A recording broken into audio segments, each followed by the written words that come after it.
All right, welcome to Witchpolice Radio. I'm back with a returning guest. I guess the last time you were on the show was a couple of years ago now, and it feels like it was more recent than that. But I was looking at the whole backlog of episodes or backlist of episodes, and it's actually been a couple of years. So I'm very happy to have the one and only Stiff Wiggle back on the show. And it's interesting because last time you weren't going by the name Stiff Wiggle, so this is your first appearance under that That, current name, that's which right. is I think I might have been on under a different, you know, handle every time I've been on the podcast, Sam. I that might be think true as well. Yeah, yeah. because I used to perform music under the name Blue T-shirt, but the last time I was on the show, it was under my birth name, Grant Partridge, because I was hosting with Jared McKediak from UMFM, right?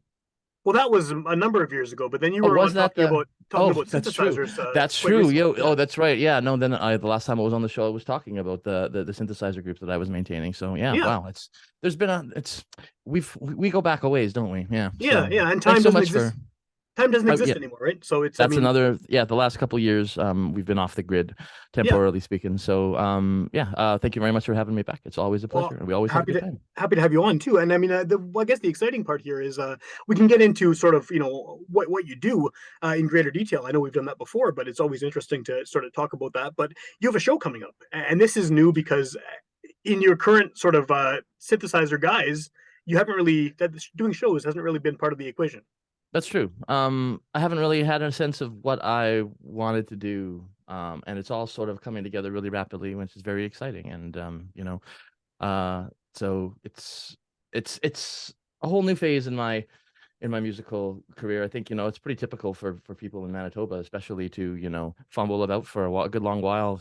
Playing in 7 or 8 bands at once, and picking up new instruments, and never really putting them down, but just continuing to add a new feather to your hat, and then before you know it, you have a sense of who you are and what you want to be accomplishing as an artist, and you find yourself with all of the skills and tools that you need to do that. And uh, it's been paired up with a couple of some interesting developments in my personal life, and which give me something to write and sing and play about. So and on top of all that, I actually have fallen in with a new crowd of people who are potentially even interested in what I have to say now, which is Nice. exhilarating as well as an artist, because That I don't definitely know. helps. Yeah.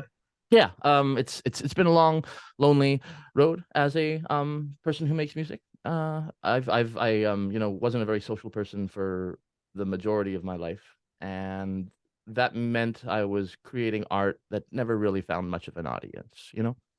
And I was doing it for internal. I was getting that validation from that deep down inside place, so it was fine. I wasn't making art for anyone else, Yeah. which is something that I think a lot of artists struggle with. Well, that's actually something that I do. I do want to get into that because I think that there's a lot of interesting, especially locally. There's a lot of people I think that have been making really cool music that are of a similar mold, where they're making stuff that isn't necessarily. I mean, it's not commercially viable. It appeals to a very small group of people who have sort of particular interests, Right. uh, and they're very prolific. And but before we even touch on that, I mean, you know. Mhm. I'm approaching this as if people know who you are and people are familiar with sort of your work, and I usually start this podcast by asking the guests to introduce themselves. And the reason I kind of held off on this one is because I feel that every time you've been on the show, especially recently, that last episode we did, I learn a lot about synthesizers in particular. Like, I mean, that last conversation we had on the podcast was very eye opening to me about a genre of music that I've been sort of hesitant to delve into. So I think that maybe if you want to introduce yourself by explaining what it is you do, in the most kind of Cole's Notesy kind of way, that might be a good Wow. way to get back into that topic. It's so funny because I've been spending so much of time in the last, year, 2 years, since the pandemic, really figuring out who the heck I am. And so you would think that I would be prepared to give the Cole's Notes version of what a stiff wiggle is, but I still it's I don't know, it's a work in progress. I used to be known as Grant Partridge. That was the name I was given at birth, and Yeah, over the last couple of years I figured out I well here's the real. So I used to make music as Blue T-shirt. That was an identity that I chose when I was 18 years old, I think. And at that point in time, I was not self-confident at all. And it was kind of chosen as like an anti-identity. I used to personally style myself in a similar way. I used to wear just a plain t-shirt and jeans, and I would try not to I felt like if I was to be accepted as a person, as a human, as an artist, that it would be on my merits as, the intellectual, artistic sort of being, rather than someone who is appreciated based on how they're perceived, you Okay. know. Like so, I don't know if that was a wise way to live my life. You deny yourself plenty of opportunities to express yourself and to connect with people and to let people know who you really are as a person. And so sometime in the last couple of years, I had, a series of personal epiphanies, and I also lost the access to my online identity. My Twitter account was suspended. Okay. It seems like it's really the circumstances under which it was suspended were really odd. I had some very innocuous tweets reported, and so it seemed like someone went through my entire Twitter history and reported every single tweet. I my mind can go. I can let my mind run rampant trying to explain exactly what happened, but that's neither here nor there. Yeah. I lost access to my identity, and I had an opportunity. I was challenged with an opportunity to come up with a new one, and so I was unmoored for a period of time, just not sure exactly what I was going to do. The creative juices certainly weren't firing, so there was no real need for me to figure it out immediately. But then I stumbled across the identity of Stiff Wiggle, and I was really just sort of, there was a lot to enjoy about the term, or the name. It It's a good name. reminded, yeah, thanks. It it sounds like a queer mad scientist from the 80s. That's sort of the best way that I can summarize it in a few words, and that's kind of who I am, right? That summarizes it in a nutshell. I've only sort of lately become comfortable in my body as a queer person, and it's been a lot of fun. It's I'm trying not to be a desperate lost boy making up for decades and decades of lost time, but things are kind of inevitably spiraling that way anyways, and I'm kind of just trying to do that the safest and best way that I can, without burning any bridges and without hurting anyone. So Sure. but anyway, so that's who. So I was going to use the name Stiff Wiggle for my art, and then I realized, as I get the most enrichment out of life if I approach life as a performance. I feel that, like, we have an opportunity to thrill people on a regular basis just by expressing ourselves, and if we deny ourselves the opportunity to do that, we just miss out on so much richness in life. So I realized that trying to distinguish, to try and present Stiff Wiggle as some sort of alter ego, or to try and present him as some sort of part of who I am, Right. was inauthentic. So It's who I am in a real fundamental way, and so I decided that that's my name. so it's like this the Stiff Wiggle that people I'm seeing now, the one that's kind of emerged over the past since you adopted the name. Yeah. That is the authentic you. That's To that's some, I mean, I was in denial about it for a great amount of time, and it was these were I would have so many wild thoughts racing through my head, and I had convinced myself that I was not allowed to make those thoughts part of the external world in any meaningful way because of just the garden variety traumas that we experience when we're growing up, and sure. the extra sort of no, you can't think that way mentality that comes from being raised as a queer person in a straight world. So it's just there's been a lot of unlearning, as we say, and just try and radical self-acceptance, and a lot of experimentation with you know with in the right circumstances with how I present myself and how I interact with other people, and it's for the most part, it's been truly wonderful. I found it really helps to be surrounded by people who truly love and accept you. And that was the part of the puzzle that was missing before. But there's a bit of a chicken. I've started to learn there's a bit of a chicken and egg situation with this. Whereas if you're not being your authentic self, you will not find your people. And if you're, but if you do not have the right people around you, you cannot be your authentic self. So I was really fortunate that things came together at the right time. And I think that's sort of just the way that it probably happens when you're a human, and you need those sort of combinations of circumstances and resources to make it all come together. And Definitely. Yeah. so yeah. I mean, I'm not running away from my past. I'm not trying to hide from anything. And it's important that to me that the people who I interact with on the regular sort of understand that intuitively. Like it's not like, like there shouldn't be any question of who is Stiff Wiggle. I mean, I'm not hiding anything about it. I'm really happy to talk about who I am. I find it so thoroughly gratifying to be understood and accepted and appreciated. So, and I've lived a life of shame and fear. I had a secret drinking problem for like decades. Oh, It was very, very bad. It was very, very, very bad. I would have died if I didn't stop. And in 2020, I stopped, and that gave me a lot of opportunities to figure out what I'm going to do with my mind and my body for the rest of my life. so And just to yeah, jump in here for a second, I mean, having made all these realizations and sort of this ongoing development of Stiff Wiggle as a person and as kind of figuring out what you want to do and how you want to present yourself and who you want to surround yourself with, how has all of these things affected you creatively? I mean, it must, right? I mean, going through all of these kind of absolutely. major changes, it's got to have an impact on what you're Right. creating as an artist. So a little bit of background is what I've been creating as an artist. As I sort of alluded to earlier, I've just sort of been picking up new instrumental, sort of skills. I have been making music for my entire life, but it has been in an intuitive way. I was, a band student, but when I was in band, I was, forced to learn things on my own. I was moved around from instrument to instrument from year to year. I played tuba one year and piccolo the next year.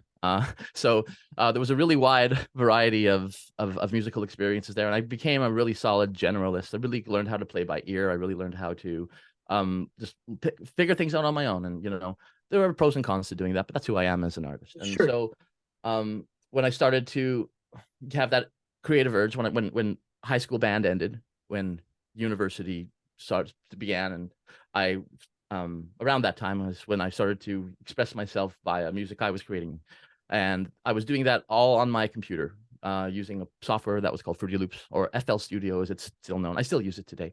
It's one of the most popular Yeah. solutions for making computer music in the world. And so it's but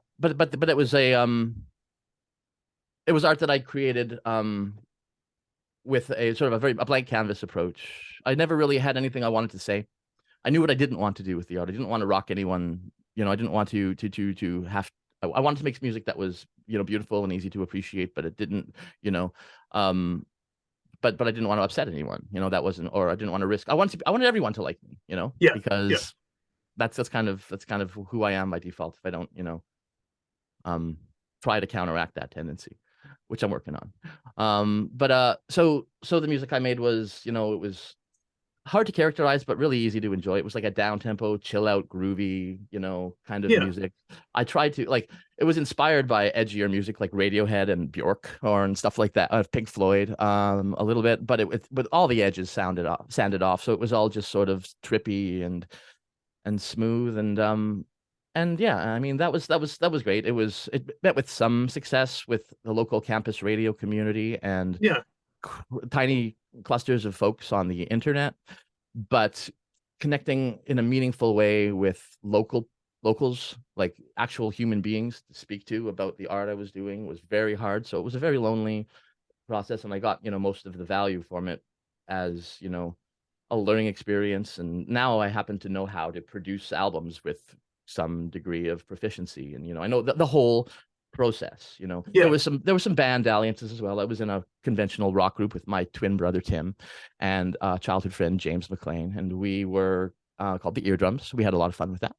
And because I knew how to make records at that period of time, and because I knew how to play various instruments, like one of the fun things with the eardrums was we switched instruments because Yeah, that's a cool little yeah. little trick that you guys had there. Yeah, Right, yeah, yeah. So over the course of, a live show, I would play guitar and drums and bass and keyboards, and I also produce all the music, and you know, and so I wore every possible hat, and I even kind of faked mastering it, right? Because that's what you do when you can't afford, when you don't yeah. want to pay Jamie to do it or whatever. To do it So properly. Yeah, to yeah, do it yeah, properly, yeah, because yeah, because you just can't, because it's not a priority, because you don't have a full-time job.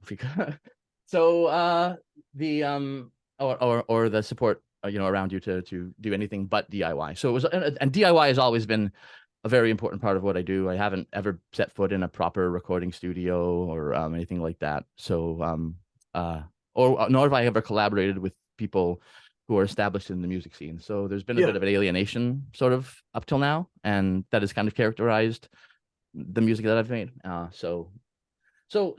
are other musical projects along the way. Those are the big sort of, touchstones, and that sort of sets the scenes for the new stuff. I in the last 5 years, I've been collecting hardware synthesizers instead of software ones, Yeah. and And we went into great detail on that last time, to the point where you were even showing me kind of on air that's right. how it worked, which was fascinating. And I mean, Yeah, I would highly recommend that people check that out, that episode out. I'm going to link to it in the show notes, because there's so much that we went into there, that I think that it would be like kind yeah, of doing a disservice to the current stuff we're talking about you're to so go over sweet. it all again. But Yeah, it really is worth a listen for sure.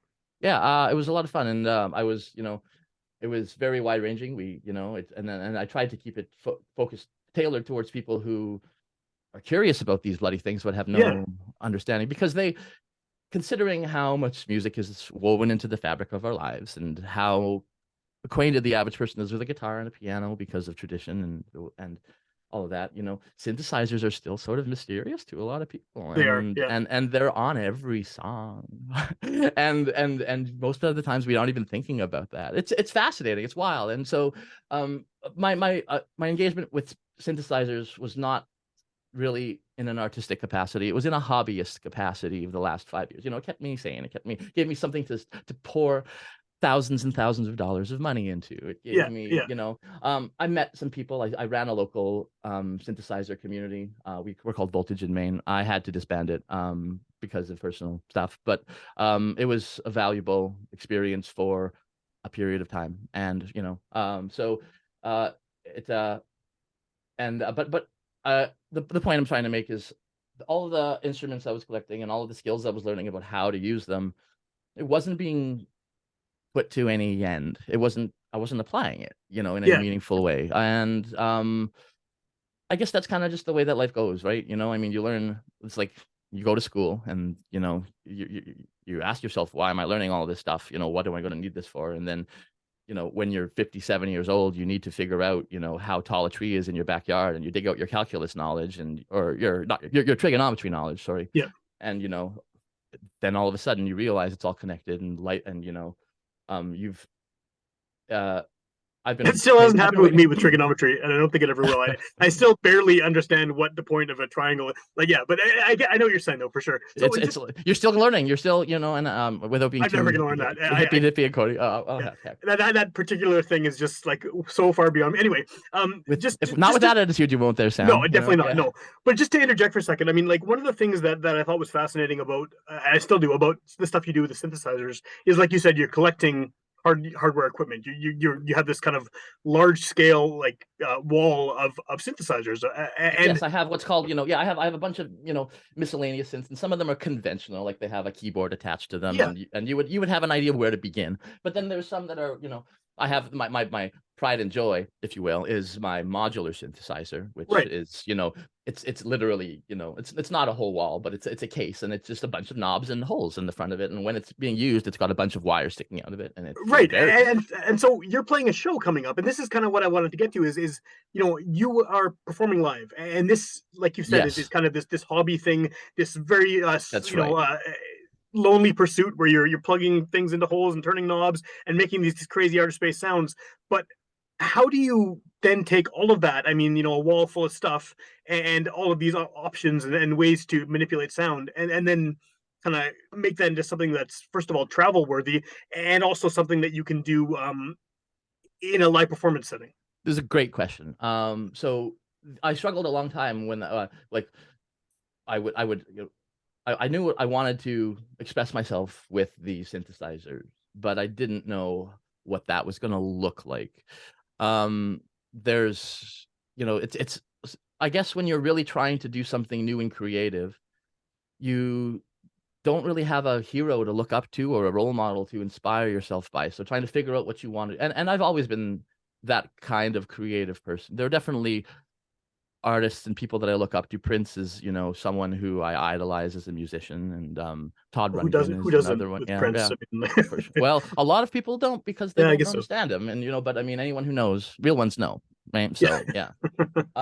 But yeah. So the so I didn't, but uh the gosh, I kind of just lost my train of thought. I'm we're talking about the synthesizers, and we're talking about expressing myself and not knowing what we want to do. Um, Well, uh, you said you're not having a role model. You don't have the poster of the synth player on your wall like you would right. have for a Yeah, rock that's right. band, or And even right. for Okay, Prince. I've got back what I was trying to Yeah. think of. So there's when you see if you hit Instagram or YouTube or Yeah. whatever your exposure is to these synthesizers, it's you run into a number of like a wider range of artists who are using them, and um, it's hard not to be influenced by them, and not in a good way.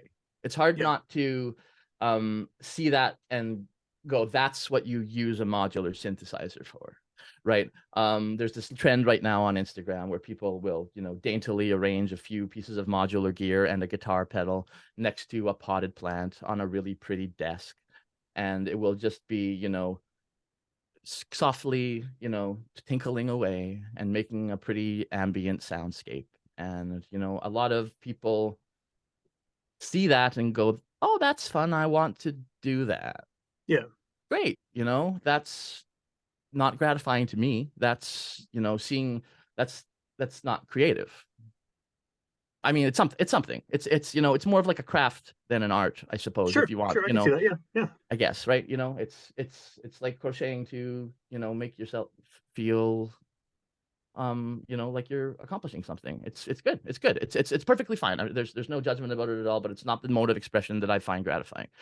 I wanted to figure out what I was going to do, and I was going to do it, my own way. And I didn't really know what that was going to be. I had a few ideas, but they never really coalesced. And so I spent a lot of time accumulating gear that I didn't know really what purpose I was going to apply it for, only that I wanted to get to know it and get to learn it. So I built like kind of a library of gear and knowledge and now that I have that, I am able to suddenly spring into action with because as soon as I figured out what I wanted to do musically, and now, like I say, I've got these new friends, and I like to go dance with them, and wouldn't it be nice to be on the other side of beyond the stage, to be the Yeah. center of the party, to have the party whirl around me, and to be able to connect with these people who I love in this with this other energy dynamic going on. And because I have all of the tools,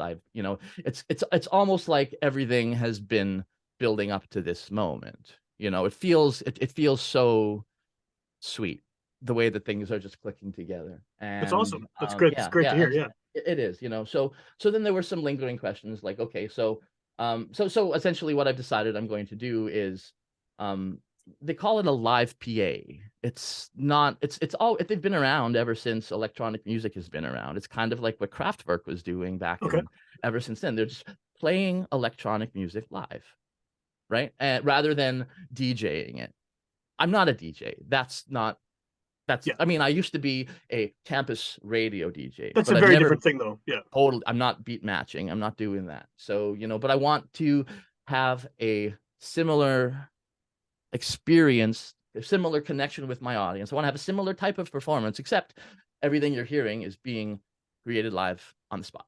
Cool. So that's what we're doing. So I've decided we're going with for the most part, like a continuous mix of music, a solid, kick drum throughout as much of the set as possible. And then I had to decide, once you decide on that, then you have to figure out what's my tempo, what's my genre of music. I have an affinity towards house music. I'm not really into drum and bass. I'm not really into I like techno and electro to some extent. I like music that is that's mechanized and awkward, and that's kind of the sound that's going to come out of me. I don't have a natural funky groove, so house is kind of elusive to me. I've tried to imitate house music, and it hasn't really gone off well. Something comes out, but it's not house. Right, right. It's kind of like the weird way that every time that ska music gets, or even the way that ska was supposedly birthed by maybe being like a wacky interpretation of Western, music that was, not wacky, but sorry. Well, flipped, right? Flipping the emphasis Flipped, on the exactly. rhythm. Yeah. So goofy might be the word if you're going to use the skateboard terminology rather than wacky, but yeah. So and again, I mean no judgment by that. It's just Yeah. it's a sound that was alien to them that has been misinterpreted and perceived as this, and then presented as this, and then accepted as this, and then you have like what this, we're now in the fourth wave of ska, right? And it's continued to be twisted and reinterpreted, and it's just so how did I get on that top? All right, so yeah, so the whatever I make is the synthesis of what I'm trying to do and what I'm able to do. So okay. So and I'm trying to lean it rather than trying to force it, rather than trying to be incredibly funky and jazzy and sophisticated. It's going to just be kind of sort of ugly and crude. The instrumentation I'll be using will really dictate what I'm able to do, right? I'm not going to have a keyboard attached to my rig, so chords are difficult to make with the kind of synthesizer that I'll be using.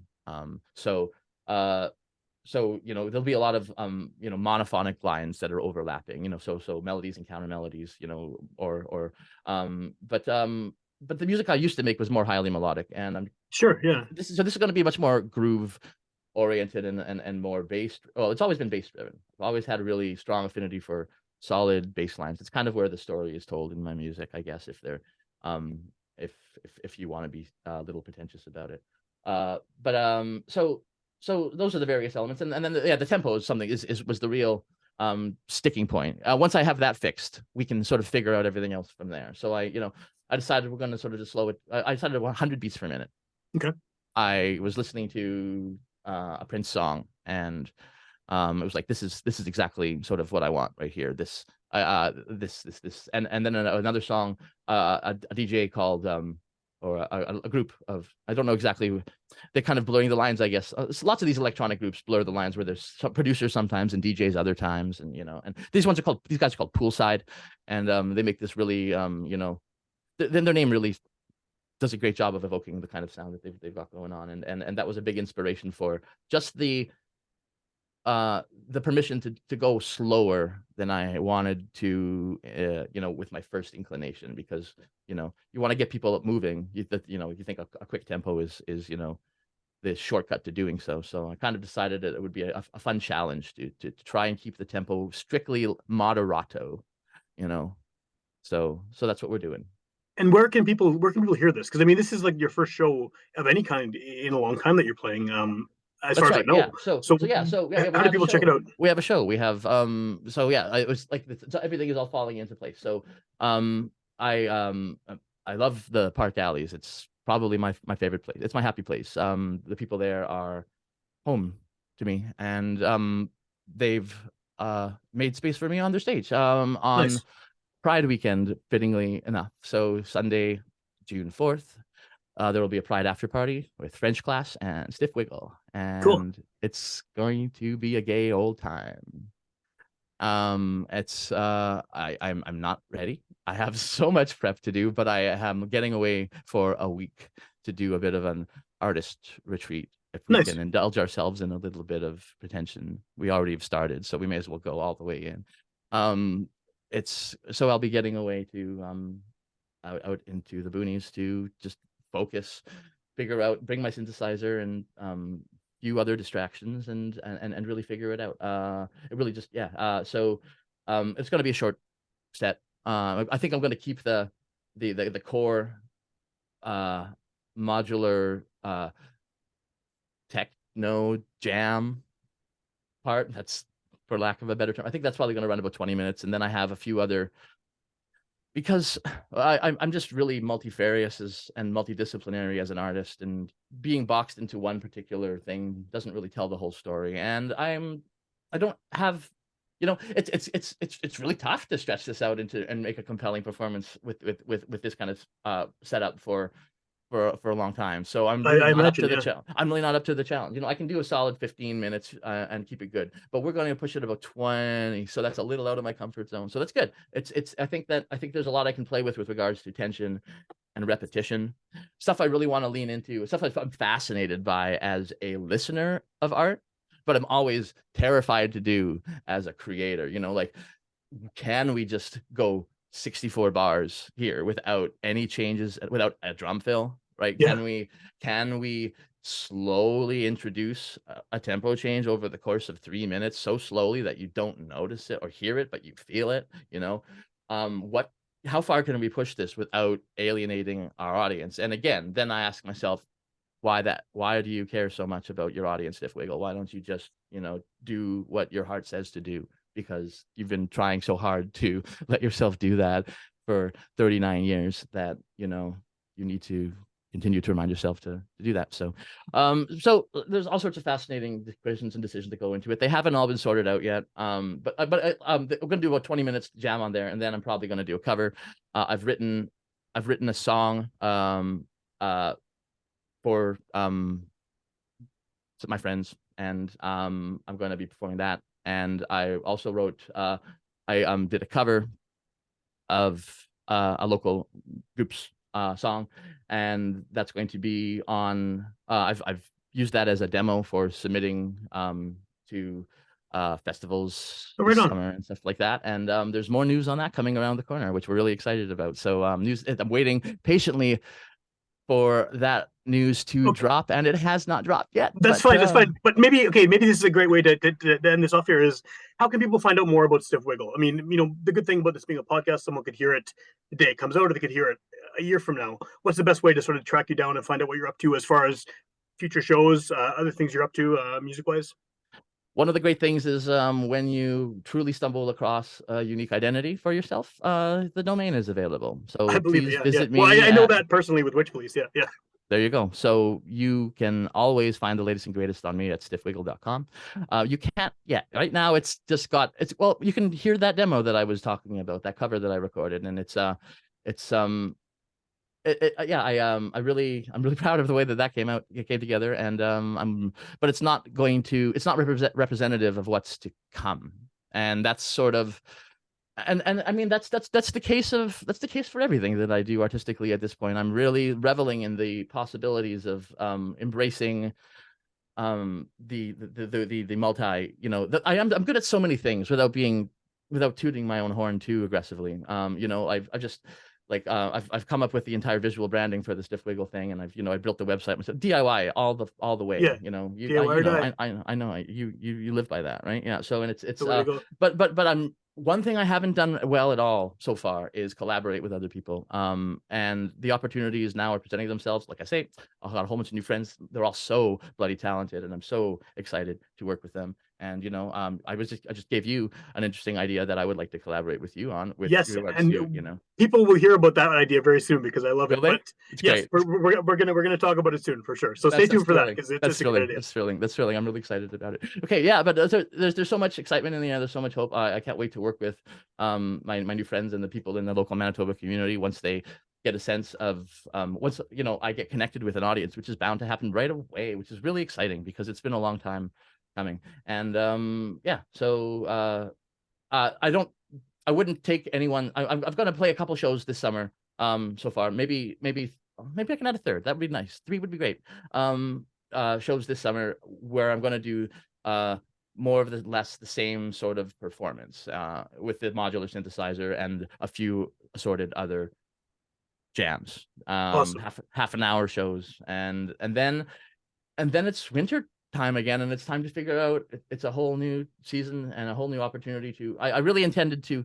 The plan was for last winter was to woodshed and to really figure out what I'm doing artistically. I still I really have rudimentary piano skills and guitar skills, and I really want to improve those. I would love adding those palettes, those, those colors to my palette. And I would love to, join a band again. That would be fun. I would, and lend my skills as a synthesist to the music that other people are making, right? Yeah. And produce records for other people if it comes down to that, because I live in a house in the North End, which I'm really proud to do. I love this city and I love this community, and I have a little tiny little studio that I'm using for my personal recording, and let's get some other cool folks in here, and um I just I've got so much I love to give, and so much you know so many ridiculous random skills that are useful, and with when it comes to making art, and I can't wait to flex those muscles, because it's time to shine. Awesome.